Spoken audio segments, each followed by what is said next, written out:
বিয়ে বাড়ির স্টার্টারে আমাকে ফুচকা না দেওয়ার জন্য আমাকে ফুচকা কিনে খেতে হলো।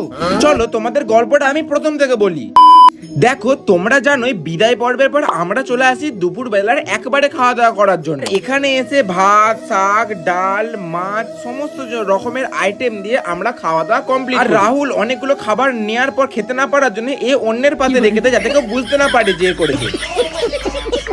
আর খাওয়া দাওয়া কমপ্লিট করে দুপুরবেলা ঘরে একটুখানি রেস্ট নিয়ে আমরা বেরিয়ে পড়ি সেখানকার এলাকা এক্সপ্লোর করার জন্য। তবে শুধুমাত্র আমি একাই ছিলাম না, আমার সঙ্গে ছিল আরো অনেক সবাই। আর একটা ভালো জায়গা পেয়ে আমরা সেখানে চলে আসি। আর এখানে এসে আমরা আমাদের হাসি ঠাট্টা মজা সমস্ত কিছু করতে থাকি। আর এইখানেই ঠিক হয় যে আমরা এখন ফুচকা খেতে যাব। তারপর আমরা চলে আসি 5 মিনিট খোঁজার পর একটা ফুচকার দোকানে। আর এখানে ফুচকা আমরা সবাই মিলে খেতে থাকি। তবে আমরা বেশি ফুচকা খাইনি, কারণ একটুখানি পরই আমরা যাব কনে যাত্রী হিসেবে। তো সেখানে গিয়ে তো ফুচকা আমরা এমনিই খেতে পারবো। তো আমি এখন খাই ফুচকা, কিন্তু তুমি যেতে লাইক এবং সাবস্ক্রাইব করে দাও।